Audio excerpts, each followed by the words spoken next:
Salut les amis, c'est Anto en compagnie de Sky Chapon. Comment tu vas, Sky? Ça va bien et toi?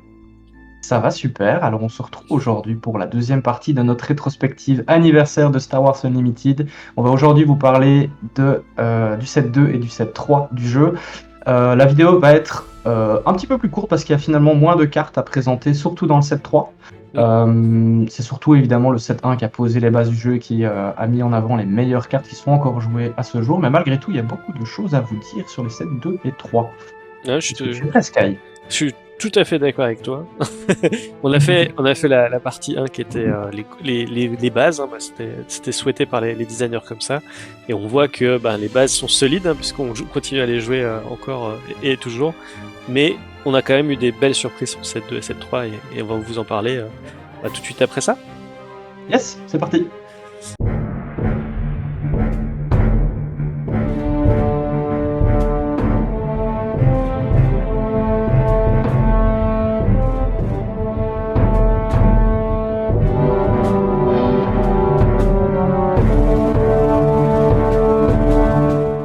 Donc pour le set 2 Ombre de la Galaxie, on nous a proposé, outre des mécaniques du set 1 qui étaient des reprises, hein, on a retrouvé les mots-clés qu'on connaissait, deux nouveaux mots-clés qui étaient contrebande et prime, qui étaient des mécaniques novatrices déjà forcément, et qui étaient très très intéressantes parce qu'elles ajoutaient en fait dans le jeu la prime. Donc on pouvait récolter des bonus en allant éliminer les unités adverses, donc ce qui était très agréable aussi dans le fleuve du jeu.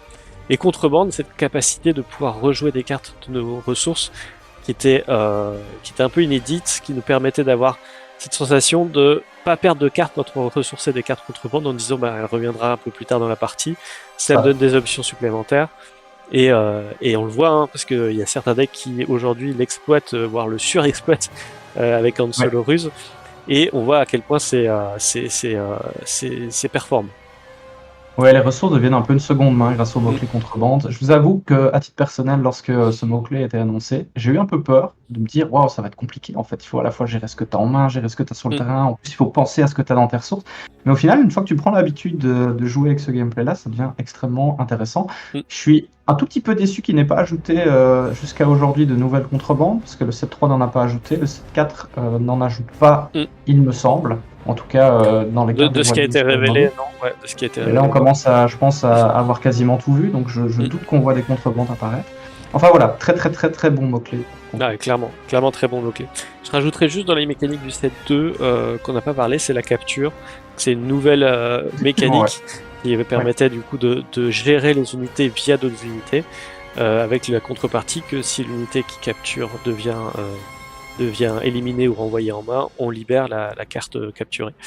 Mais c'était quelque chose que moi j'ai beaucoup apprécié jouer en limité. C'était une mécanique très très puissante en limité et qui a pas réussi à percer en construit malheureusement. Mais j'espère, je croise les doigts, l'avoir un petit peu supporté dans les sets futurs pour pouvoir permettre l'avoir brillé un petit peu en construit.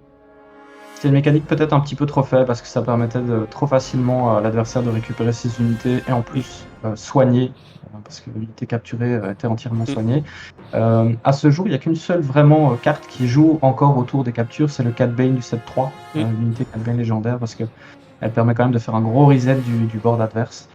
Mais effectivement, c'était après, à la réflexion, là, je suis en train de penser avec le 7-4, avec la multiplication des pilotes et donc des améliorations, ça peut être une gestion d'amélioration aussi intéressante.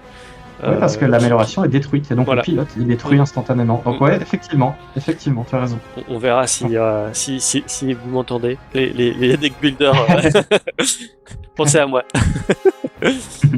Allez, on démarre avec toujours vigilance pour démarrer et les Co du set 2. Ouais, alors je vais vous parler du protecteur du village, les village people comme j'aime les appeler, ainsi que les intercepteurs du Concordat.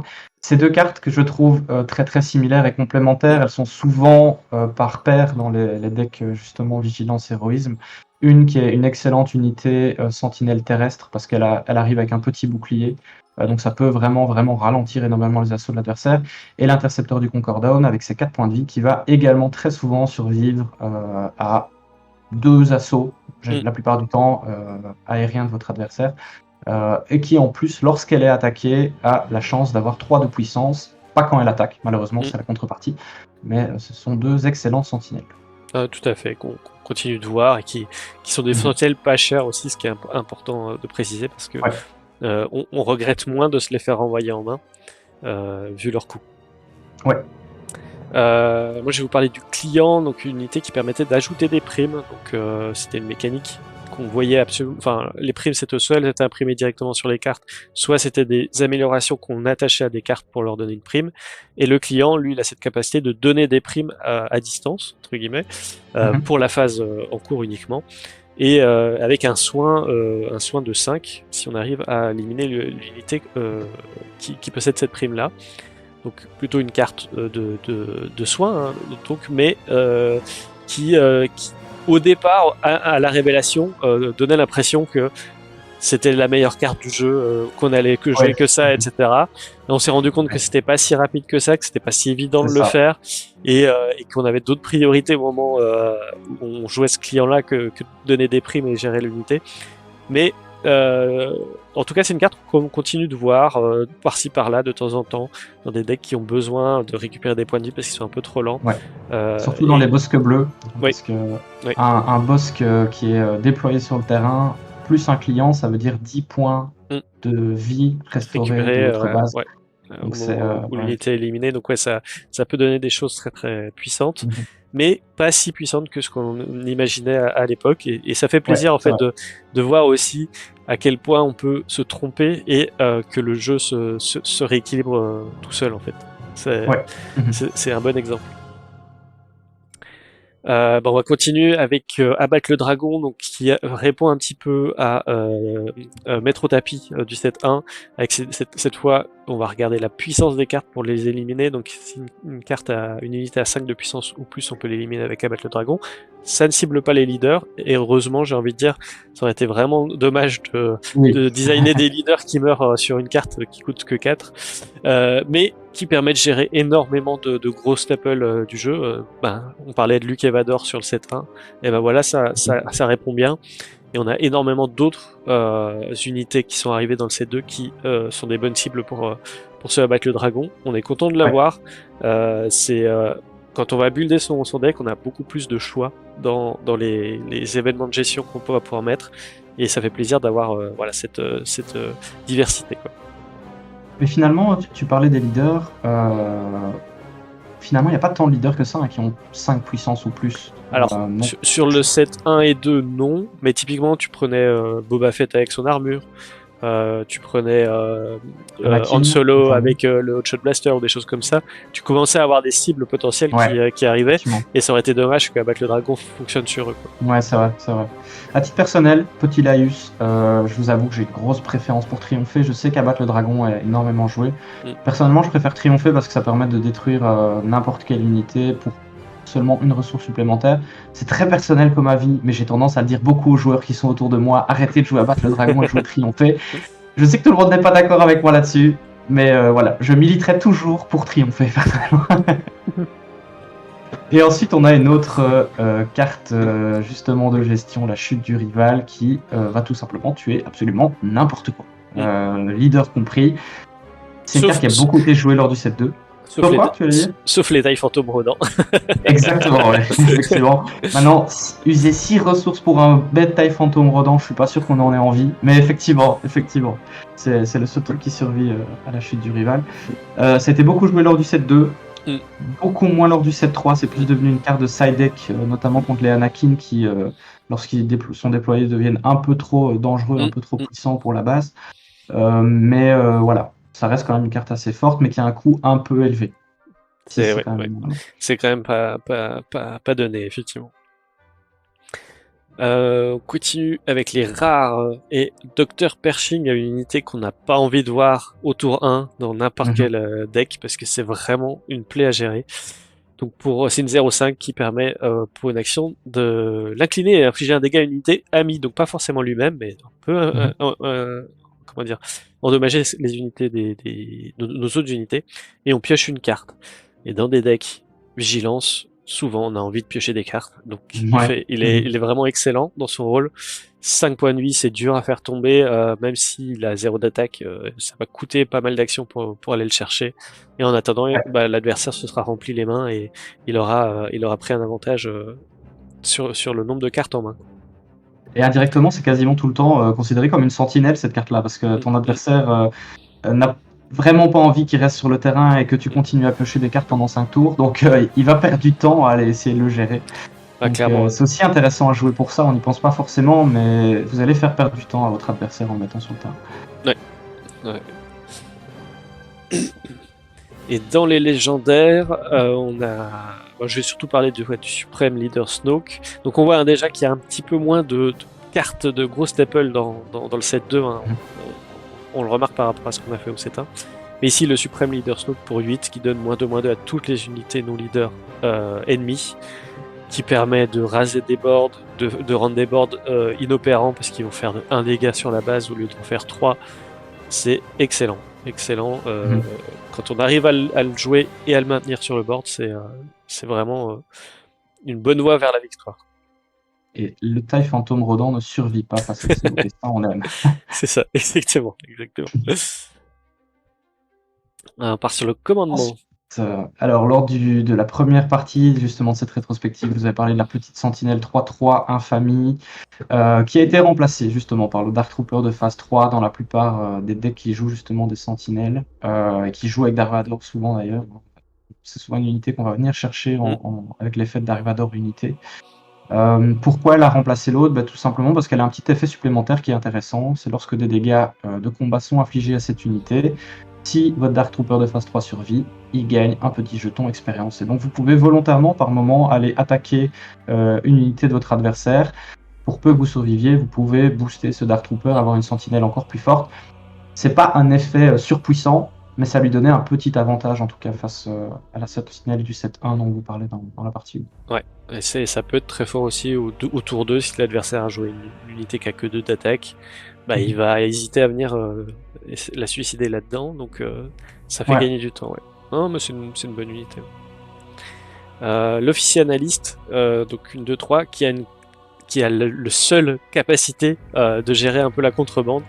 Donc quand on le joue, on peut révéler 3 cartes des ressources d'un joueur, donc l'adversaire la plupart du temps, et on les révèle, et s'il y a des contrebandes parmi celles-ci, on les défausse, et on les remplace par des cartes du dessus de son deck qui arrivent du coup inclinées, parce que toutes les cartes dans le jeu arrivent en jeu inclinées. Donc on peut faire perdre des ressources si on arrive à récupérer des cartes contrebande qui étaient dans les ressources. Quand je dis perdre des ressources, c'est-à-dire lui faire incliner des ressources. C'est très joué contre un deck du format qui s'appelle Han Solo Ruse, qui peut faire vraiment des dégâts. On peut lui faire perdre un tour entier s'il a beaucoup ressourcé de contrebande. Ouais. C'est très, très fermé comme utilisation, parce qu'il y a très peu de chances que ça soit utile contre d'autres match-up. Mais ça a l'avantage d'exister et de donner un petit avantage quand on arrive à le jouer correctement. Ceci dit, on n'y pense pas forcément, mais je trouve que c'est aussi une carte très très forte contre les decks Sabine, qui sont aussi très présents dans la méta actuelle, parce que Sabine joue des interventions opportunes et des cations.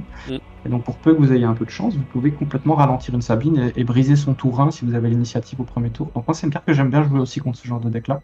C'est la carte de side deck par excellence de cette saison-ci. Je pense, à mon avis, je ne me mouille pas trop en disant que c'est la carte de side deck la plus présente dans les decks commandement lors de cette saison Planetary Qualifier. Je pense que tout le monde l'a mise pour contrer Han Solo. Ouais, pour avoir une réponse et espérer pouvoir en faire quelque chose, effectivement. Continue. Ensuite, justement j'en parlais. Intervention opportune, j'en parlais. Carte exceptionnelle parce que c'est une autre option par rapport à la base ECL, donc la base ECL qui vous permet de donner une embuscade unité qui coûte 6 ou moins. Ici, vous pouvez donner une embuscade à n'importe laquelle de vos unités pour simplement un coût de 1 supplémentaire. Donc c'est très très fort, et en plus, elle a le mot-clé contrebande, donc vous pouvez tout à fait la mettre au chaud dans vos ressources, et pour un petit coût supplémentaire de 2 cette fois, ce qui n'est pas tant que ça finalement, vous pouvez donner des embuscades à certaines de vos unités. C'est très très fort avec le marcheur en renfort dont je vous ai parlé lors de la première partie justement de cette rétrospective. c'est très très fort aussi avec n'importe quelle unité qui a des débordements, Mm. comme du Wrecker, comme du Dragon Crate, pourquoi pas, du Devastator, peu importe. Des unités qui ont des grosses valeurs d'attaque et du débordement. Vous leur donnez embuscade, vous pouvez clôturer les games avec tout ça. Oui, tout à fait. Moi, je vais parler de peut-être mise à prix, donc amélioration. On parle beaucoup d'amélioration, finalement, commandement, dans ce qu'on a mis en lumière. Donc ici, c'est peut-être mise à prix qui donne donc une prime, hein, on joue sur la stratégie prime, et qui permet de ramper quand on détruit l'unité adverse en prenant la première carte de son deck et l'ajouter en tant que ressource. Donc les primes, il n'y en a pas beaucoup qui sont jouées, mais celle-ci est jouée particulièrement parce que c'est de la rampe supplémentaire, des options supplémentaires par rapport à ravitaillement et technicien de super laser du set 1. Et dans certains decks, typiquement Busk, ça peut être très très fort et permettre d'avoir une accélération beaucoup plus tôt que prévu. Ouais. Continue dans les rares cette fois. Ensuite, avec Maul qui, au départ, quand il était annoncé, était vu un peu comme une contrepartie à Dark Vador, parce que beaucoup de gens n'avaient pas forcément eu la chance de tirer des Dark Vador dans leur booster et n'avaient pas envie de mettre autant d'argent pour ces cartes-là. Et donc Maul a été un peu vu comme l'unité embuscade de remplacement de Vador. Donc c'est une 7-6 pour 7 comme Vador, qui sort également à 7, mais ici avec une valeur d'attaque bien supérieure, avec embuscade également. Donc ça pouvait tuer instantanément un fameux Boba Fett lors du set 2 qui a fait 7 points de vie et qui était très embêtant comme leader. En plus de ça, ça a débordement, donc ça peut finir des parties si vous ciblez volontairement une unité pour laquelle il reste très peu de points de vie. Et cerise sur le gâteau, lorsque vous attaquez avec Maul, si vous avez une autre unité pègre sur le terrain, vous pouvez déporter tous les dégâts que Maul est censé se recevoir sur la petite unité à côté. Excellent, j'ai envie de dire, Salacious Crump, il a la tête de l'emploi, il est parfait pour se prendre les dégâts à la place de Maul. Ouais. Donc voilà, très très forte unité et qui dans les decks méta sont joués aux côtés de Vador. Pas en remplacement, mais vraiment en complément. C'est ça, c'est un bon complément, ça donne un autre slot à 7, la valeur de ressources qu'on veut avoir pour pouvoir jouer l'un ou l'autre et donner plus d'options. Et quand ils sont morts, on a envie juste de les faire revenir avec le retour de Palpatine, donc l'événement pour 6, qui permet de jouer une unité de sa défaut, c'est le coût de 6 de moins, donc ça permet simplement de recycler une unité qui est déjà morte. Mais si en plus cette unité est force, donc comme Maul ou Vador, de payer, elle coûtera 8 de moins, donc de les jouer gratuitement. Donc c'est assez fort, ça permet de rejouer du coup des grosses unités une seconde fois si elles ont été éliminées. Très bien contre les jeux contrôle qui font que nous embêter à nous tuer nos unités, on peut les rejouer.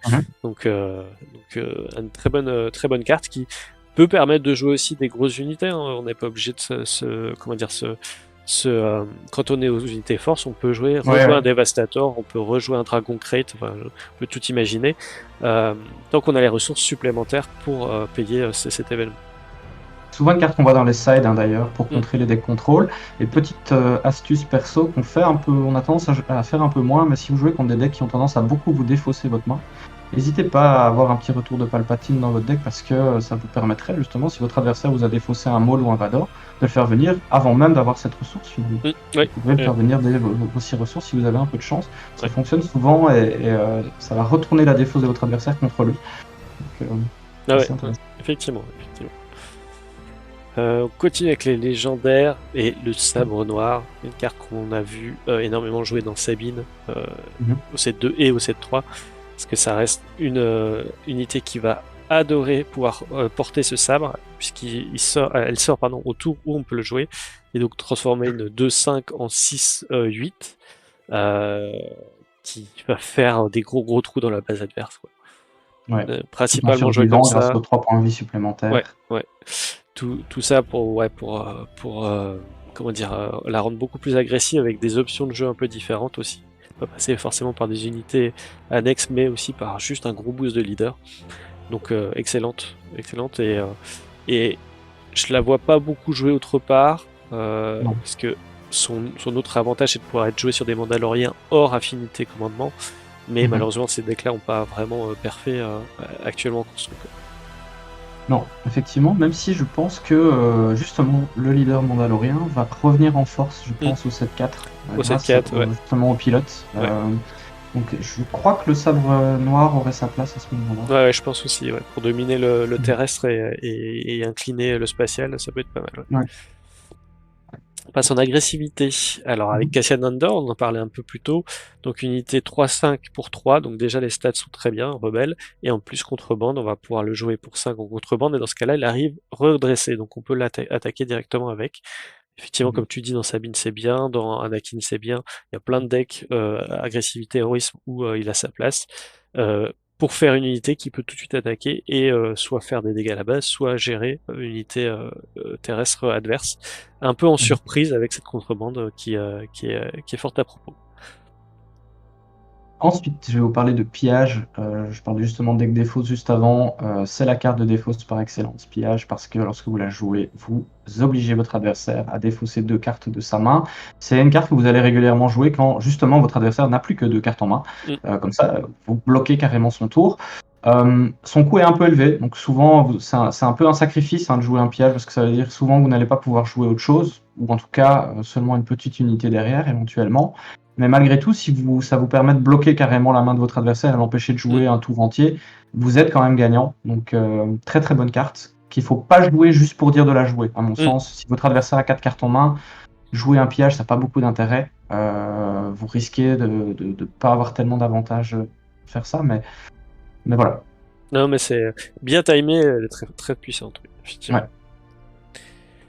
Ouais. Dans les rares, on va avoir Vrai Cœur. Alors la carte qui fait peur quand on a intervention opportune ou celle qui n'a pas été utilisée. Donc c'est une 7-6 déjà, c'est puissant débordement et donc un peu comme un maul, mais ça coûte un de moins. Et une fois joué, on peut éliminer une ressource amie pour infliger 5 dégâts à une unité terrestre. Donc on peut potentiellement gérer 2 unités avec l'arrivée de Breaker en jeu et faire quelques dégâts à la base adverse. Il n'y aura pas grand chose à dire. Il faut par ou contre même maximiser votre débordement en mettant les 5 dégâts sur l'unité. Sur la unité qu'on veut, ouais.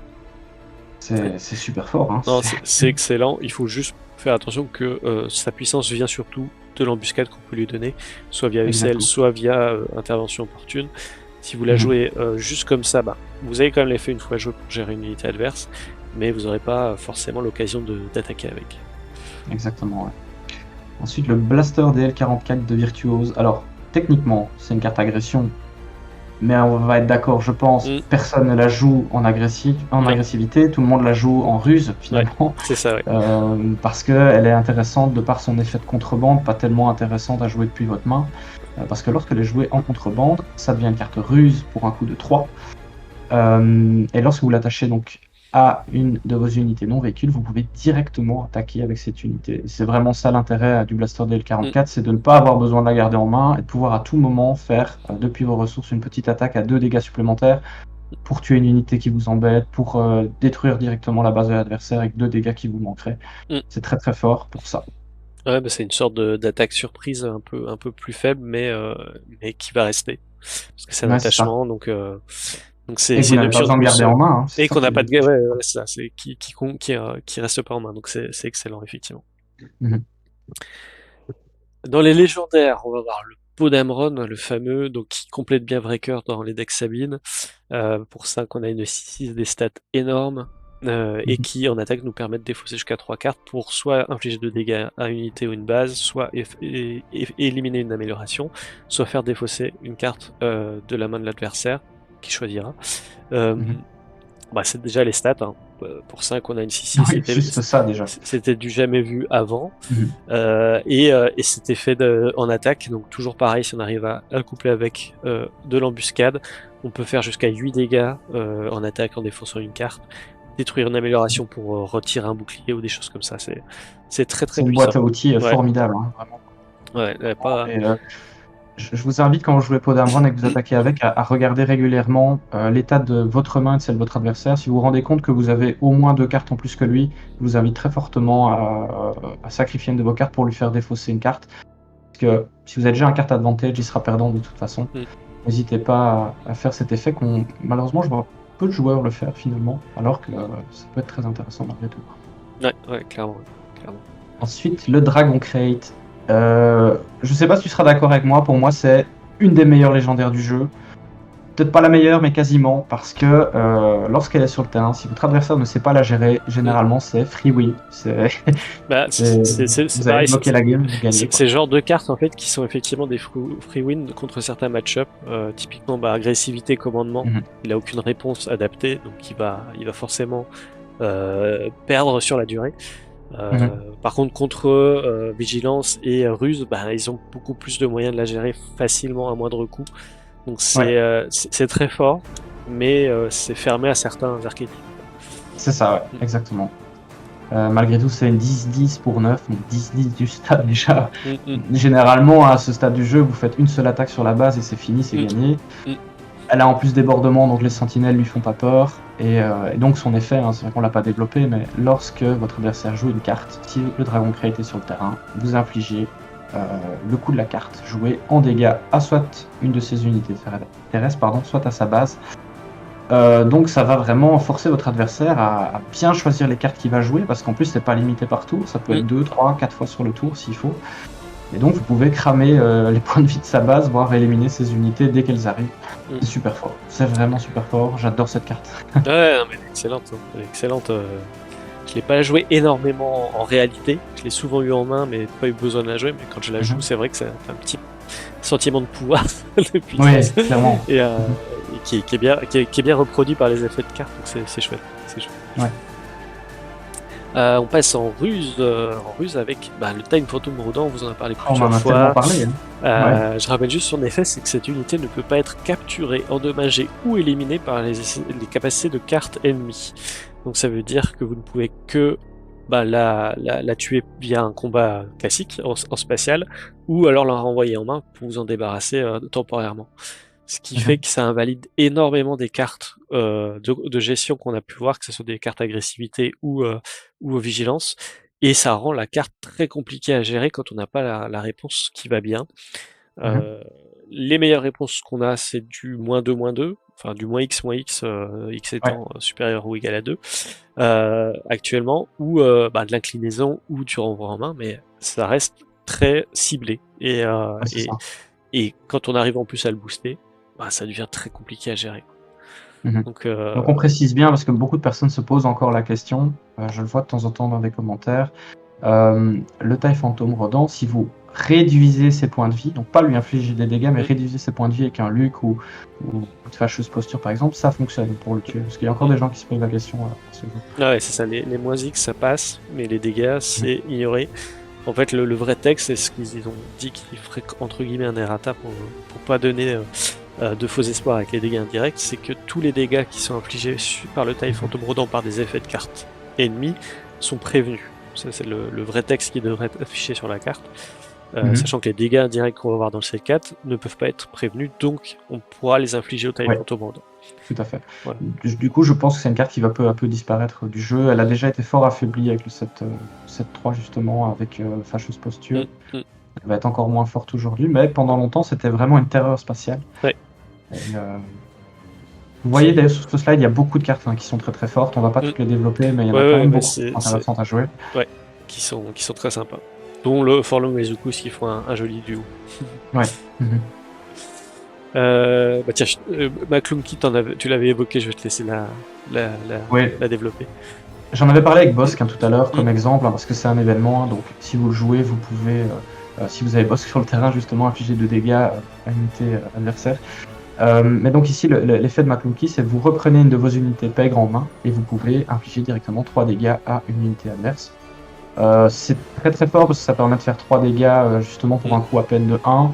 Ça permet de récupérer des unités intéressantes en main, comme une Basile, par exemple. Qui est une unité, lorsque vous la jouez, vous pouvez donc défausser une carte de la main de l'adversaire.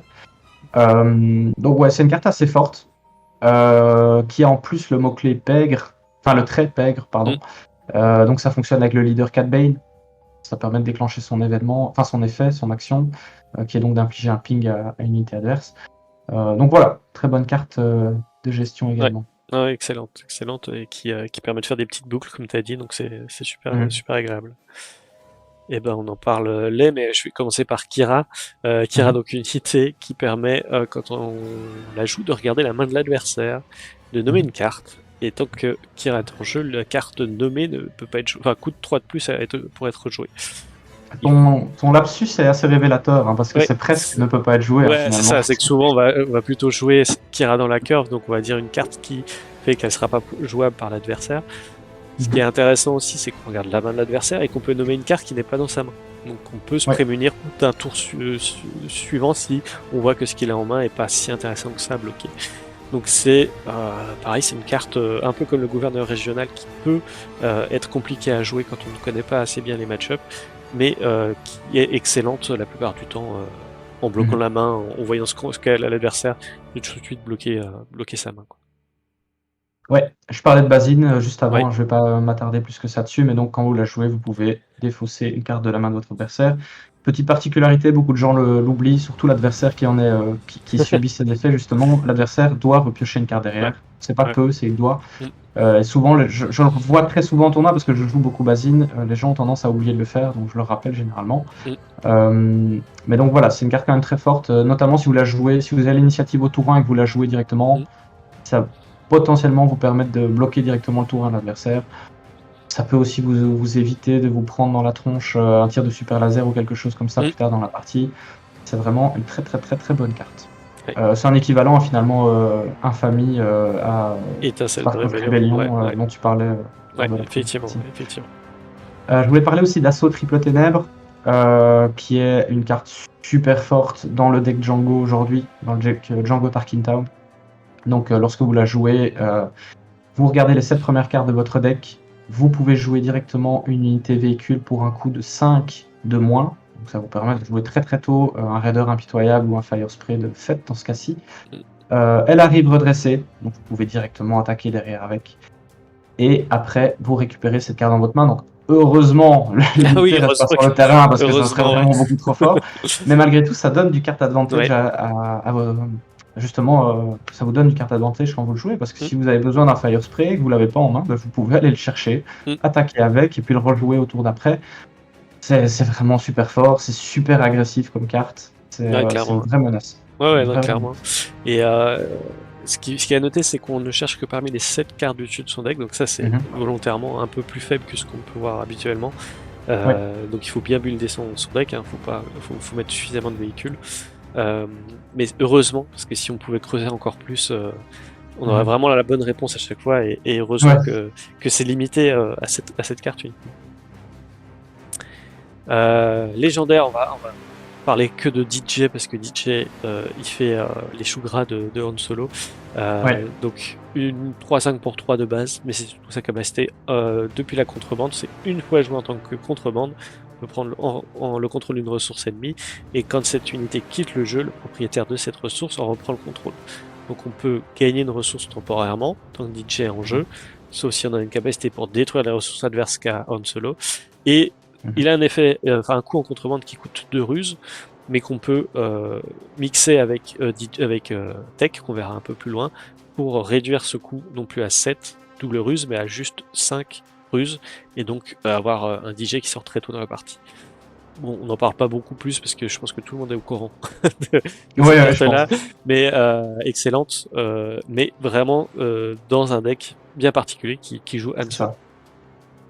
Donc on parlait de Tech. Voilà, Tech justement. Je t'en prie, vas-y, tu as commencé à parler de DJ, tu peux parler de son acolyte. Donc, on parlait de la mécanique contrebande qui était présente dans plein de cartes. Tech généralise ça à toutes les cartes qui sont dans vos ressources. Toutes vos cartes dans vos ressources coûtent 2 de plus que leur coût normal pour être jouées en contrebande. Et donc typiquement avec Tech, au lieu d'être une 3-5 pour 3, c'est une 3-5 pour 5 qui peut être jouée de la contrebande pour seulement 5 en ruse. Et ça c'est une carte énorme parce que ça vous transforme toutes vos ressources en cartes jouables, potentiellement un peu plus chères, mais en cartes jouables, ce qui est très appréciable. Et lui-même se joue en contrebande potentiellement, donc on peut le cacher entre guillemets dans ses ressources pour le jouer plus tard quand on en a besoin, parce qu'il est très fort aussi en fin de partie quand on a plein de ressources.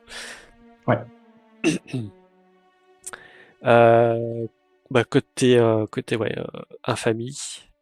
Alors, on a d'abord le chasseur du soleil noir. C'est l'équivalent du Dark Trooper de phase 3 à la sentinelle dont je vous ai parlé tout à l'heure, la 3-3 pour 3. Ici, c'est l'équivalent spatial, en fait. 3-2 pour 3. Ça a été énormément joué pendant le 7-2. Je le vois beaucoup moins aujourd'hui. pendant Ouais, ces deux, c'était énormément joué, notamment avec, j'en ai parlé tout à l'heure, l'effet de Dark Vador, ça permet d'aller chercher une sentinelle spatiale quand on en a besoin, le chasseur du soleil noir. Donc ça a été vraiment une très très bonne carte, énormément jouée lors du set 2. Voilà, j'ai pas grand chose de plus à dire Ouais, moi dessus. et moi je vais parler de Toro Calican, donc une 3-5 pour 3, il y en a de plus en plus. Et Mhm. quand on joue une autre unité chasseur de primes, on peut infliger un dégât à cette unité au chasseur de primes qu'on vient de jouer pour redresser Toro Calican. C'était Mhm. très très fort dans Boba Fett, puisqu'on Ouais. pouvait faire des tours, on jouait rusé plus un grido, et on tapait avec Toro Calican qui était une 7-5 deux fois dans le tour, et ça devenait n'importe quoi, Ouais. faut le dire. Mhm. Avec le blaster DL44 aussi, il devient Ouais. une 5-5, donc on peut le faire potentiellement attaquer deux fois dans le même tour. Enfin, il y avait tellement de situations un peu trop fortes euh, que cette unité-là nous a permis. Donc c'est pour ça qu'il apparaît ici. Aujourd'hui, on ne la voit plus, Non, je pense. non, plus du tout. Hein. Il y a Si elle avait Django un le petit mot-clé peu. pègre, on l'aurait vu dans Cat Bane, je Ouais, pense. Mais elle n'a pas le mot-clé pègre. on Enfin, la le voit de fait. temps en temps dans des Django terrestres, mais c'est un peu plus rare. Quoi. Ouais. Ouais. Mhm. Ensuite, la canonnière mercenaire. Pourquoi on a voulu la mettre en valeur, cette carte-ci? C'est parce que c'est, en termes de tour 1 spatial, une des cartes qui a les meilleures statistiques en Mm, termes d'agression. mm, Parce qu'elle a 3 d'attaque, et il y a très peu justement de tour 1 spatial qui ont 3 d'attaque. En plus, c'est une carte neutre, donc elle rentre dans absolument tous les decks qui veulent jouer de l'agression spatiale. La grosse contrepartie, c'est que lorsque, si votre adversaire a 4 ressources ou plus, il peut tout à fait, pour un coup de 4, vous piquer en fait cette unité, vous la voler. mm. Alors vous pouvez lui revoler en retour aussi si vous voulez, et faire un jeu d'échange infini si vous en avez envie. Mais en tout cas, le gros problème, le gros défaut, c'est que ça vous force à attaquer directement avec cette canonnière pour pas vous la faire voler, justement. Mm. Mais malgré tout, ses statistiques sont excellentes. Elle a le mot-clé, le trait pègre, donc ça fonctionne avec Cat Bane. Enfin, Mm. voilà. Je pense que c'est une carte qu'on verra pas mal ressortir dans le set 4 pour aller justement dominer le spatial très rapidement, gérer le tour 1 de Mhm. l'adversaire. Et c'est pas une carte qu'on a envie de jouer en mid ou en late game, hein. C'est vraiment une carte de début de partie. Et après on la Mhm. ressource parce que on pourra pas en faire quelque chose, je pense. Mais Ouais. c'est sympathique, ouais, c'est sympathique. On va parler maintenant du set 3. Alors, comme vous avez vu, le set 2 était beaucoup plus rapide que le set 1, et le Ouais, set 3 va être encore encore plus plus rapide. rapide, effectivement. Malheureusement, hein, c'est très personnel ce que je vais dire, mais j'étais un petit peu déçu, je vous avoue, par la puissance des cartes du set 3. Je pense que ça s'explique parce que c'est un set qui arrive en fin de cycle de rotation, Mm. justement. C'est le dernier set du premier cycle de rotation. Enfin, je ne sais pas si tu veux plus détailler ce point-là, peut-être Sky, mais Non, bah c'est ça, effectivement. C'est un set qui va être peu joué.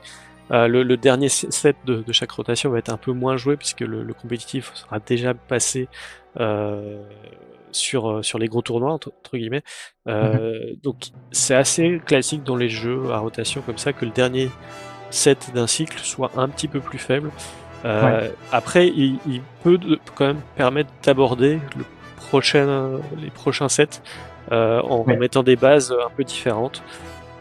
Ici, ben, c'est la création de jetons. Mhm. Même si on parle que de jetons terrestres, on a quand même des choses qui fonctionnent avec les jetons, qui arrivent avec le 7-4, qui lui démarre une nouvelle rotation dans 2 ans.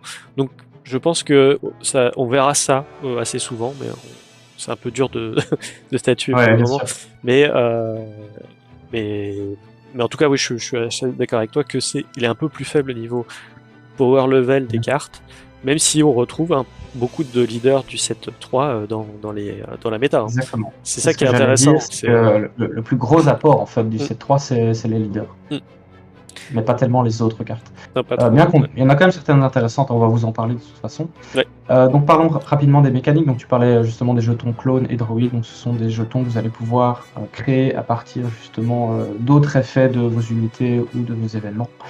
Il n'y a pas grand chose à dire de plus, si ce n'est que ça fonctionne extrêmement bien avec les nouveaux mots-clés valorisation et coordination. mhm, Valorisation, ça vous permet de sacrifier des unités, les jetons sont considérés comme des unités, pour réduire justement le coût d'une unité que vous allez jouer.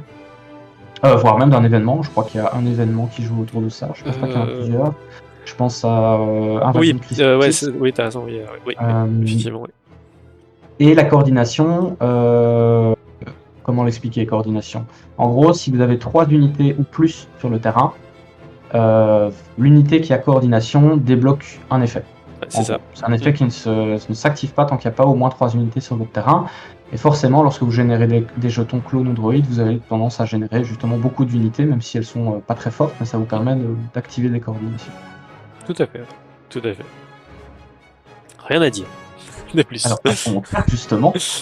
En vigilance, ouais, la canonnière dévastatrice, une très bonne unité qui a un effet, une fois jouée, de pouvoir éliminer une unité dont les PV restants sont de 2 ou moins. Au revoir le taille fantôme.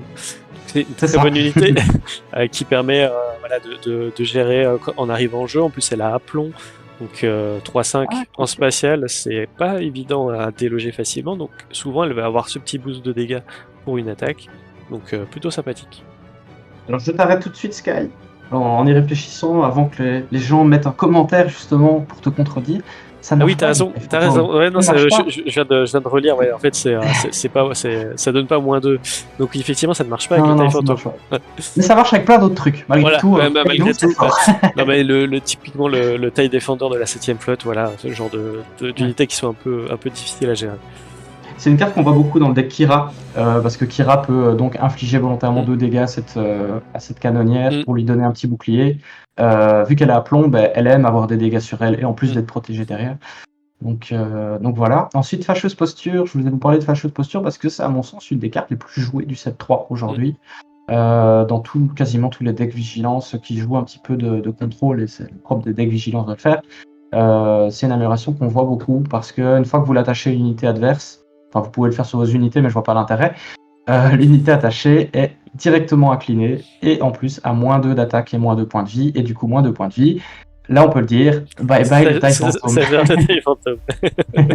Effectivement. Vraiment très très fort comme carte. Ça va ralentir une unité adverse, ça va potentiellement la tuer, ou en tout cas rendre son élimination beaucoup plus facile.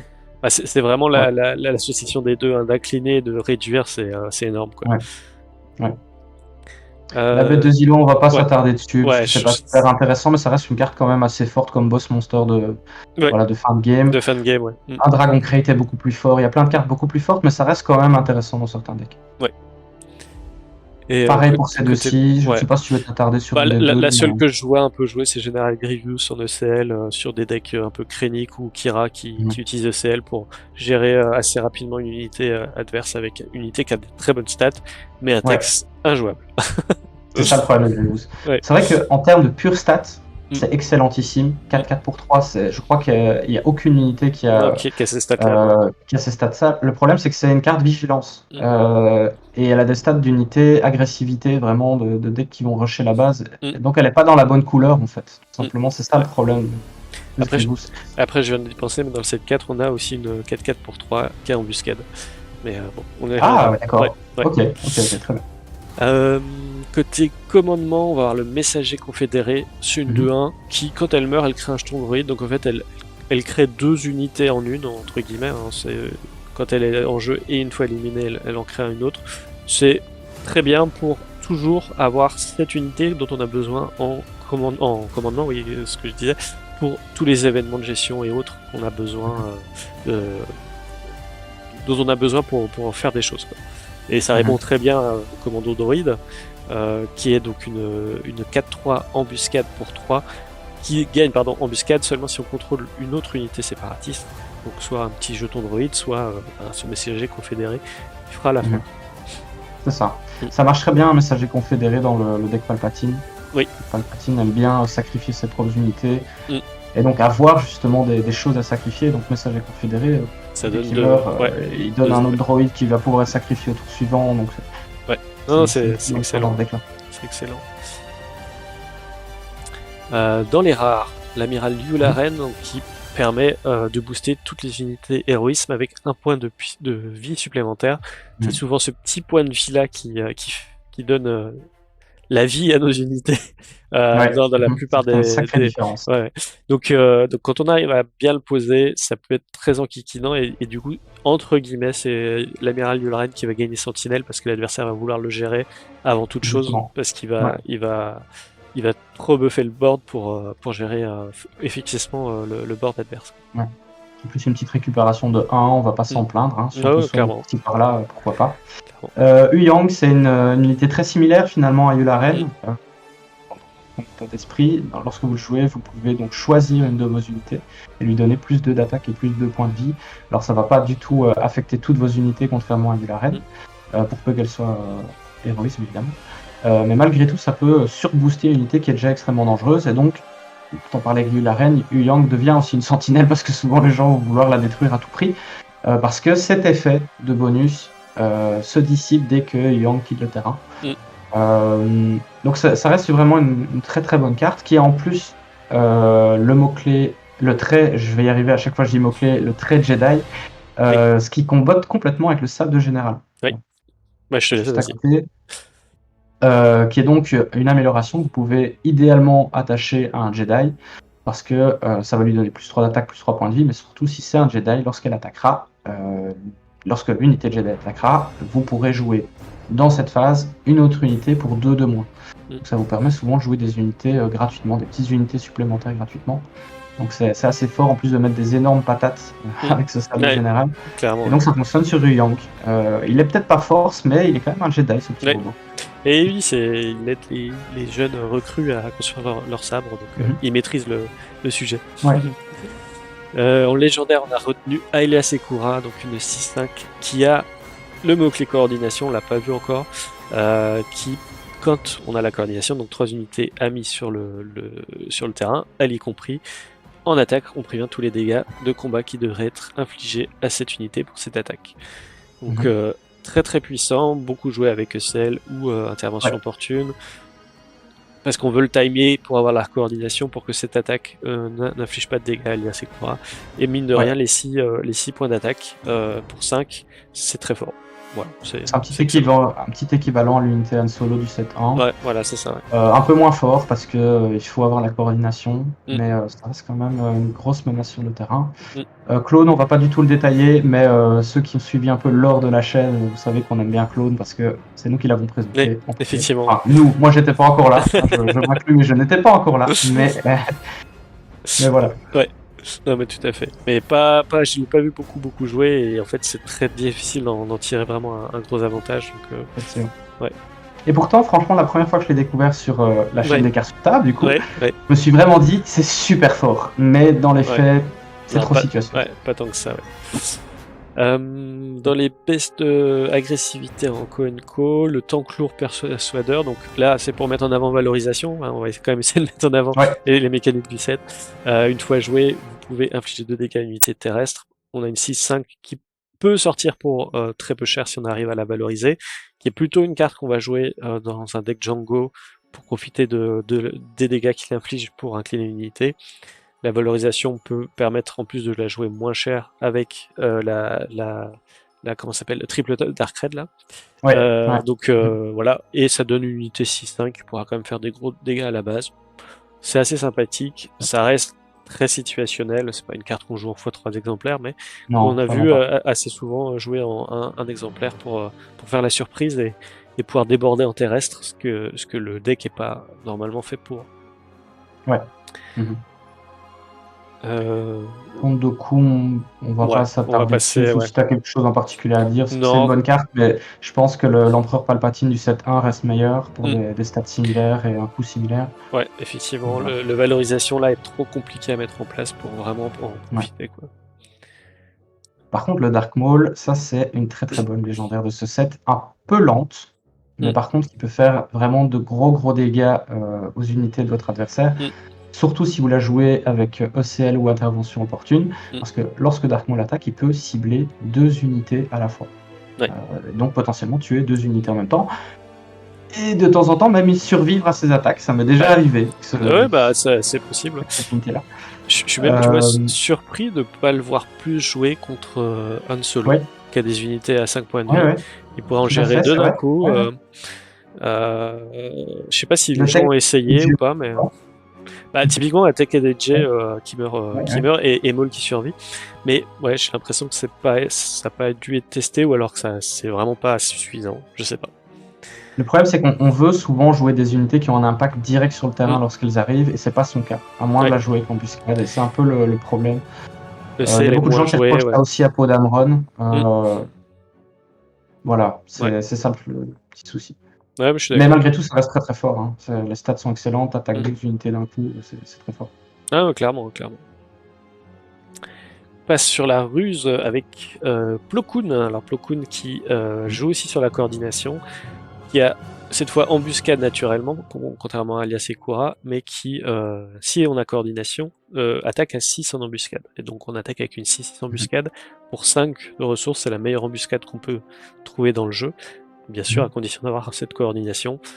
Une carte qu'on aime jouer dans plein de decks pour surprendre la sortie d'un leader ou d'unités un peu puissantes et s'assurer de pouvoir la tuer. Et qui peut devenir agressive aussi si on contrôle le board pour aller faire ses dégâts à la base. Donc excellente.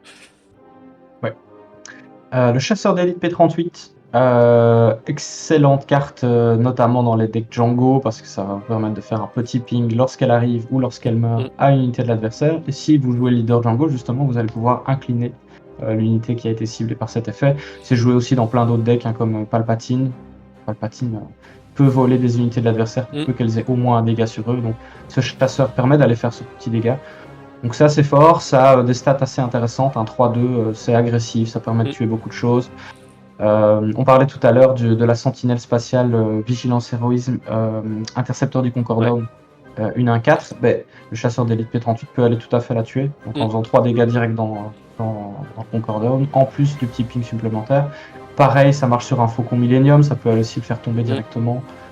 Donc ouais, c'est dans plein de situations, ça sert à agresser, ça sert à contrôler, c'est assez fort. Ouais, très bonne unité.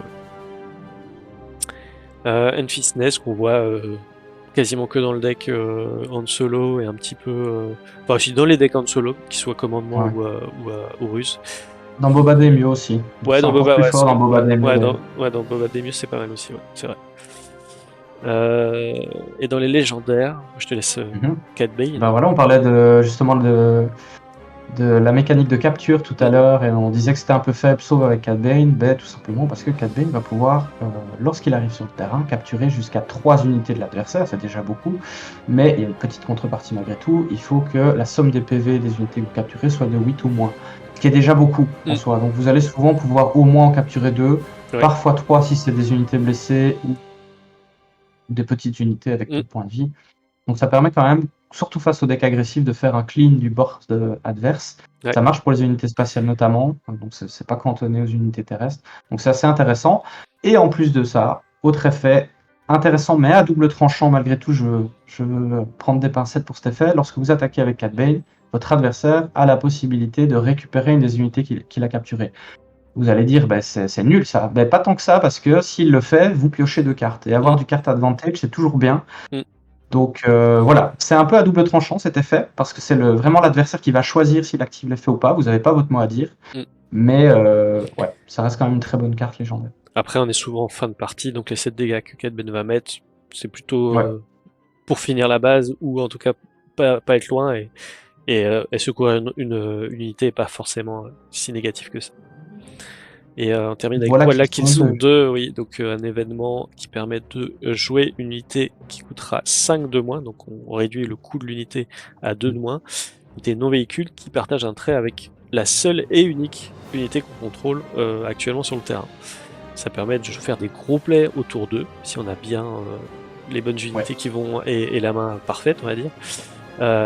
Qui sont très difficiles à répondre par l'adversaire, parce que s'il n'a pas la réponse immédiate, il va galérer à gérer cette grosse unité, c'est beaucoup de ressources et vous allez vous développer à côté. Une carte qui a fait beaucoup parler d'elle au début, qui est moins jouée parce que il y a renvoi en main, parce que voilà, les decks dominants font que c'est moins fort que ce qu'on pense, mais qu'on peut revoir assez facilement ressortir dans un 7 ou 2, surtout au 7-5 où on va avoir beaucoup d'utilisateurs de la force.